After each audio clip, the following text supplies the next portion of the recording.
Sveiki visiem! Es gribētu jums pastāstīt par savu jaunatklājumu.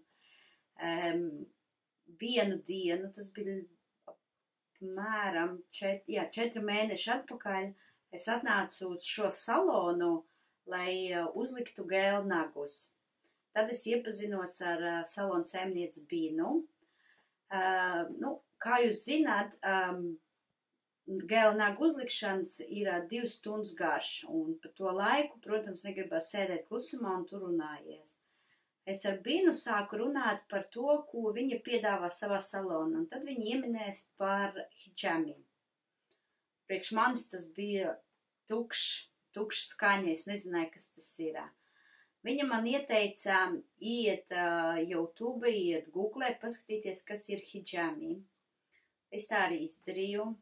Sākumā man liekas, tas ir kaut kas neparasts, kaut kas neiedomājams, kā cilvēki to var darīt, bet tagad esmu tas cilvēks, kas izmēģina daudzas lietas. Es atnācu uz pirmo savu hidžami, un pēc anketas aizpildīšana Bina teica, viņa var uzlikt man to burciņu, to kapu uz mana ceļgalā, kas ir operēts. Es atteicos, jo doktors jau man teica, man ir jāsadzīvo šim sāpēm. Pēc tam es atnācu pēc apmēram 2 mēnešiem uz savu otro hidžami. Es jūtu mazas izmaiņas, bet es nevaru pateikt, ka tas bija, tai brīdī likās baigi lielas.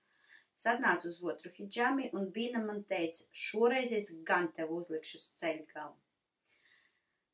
Es neticēju, bet tā kā viņa neņēma lielāku naudas summu par to, es piekritu.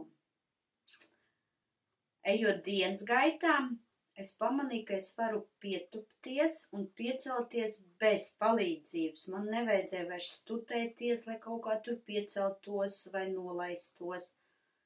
Man likās interesanti, kad es aizgāju gulēt, parasti es meklēju vietu, kā man ieriktēties, kā man nolikt celī, lai man nesāpēja. Šoreiz es iegulos gultu un es varēju gulēt jebkādā pozā un man celis nesāpēja. Tad es sapratu, ka man tas palīdz. Ir pagājis gandrīz 4 nedēļas un es atnācu atkārtot uz hidžami un šoreiz es lūdzu uzlikt hidžami uz maniem abiem ceļgaliem.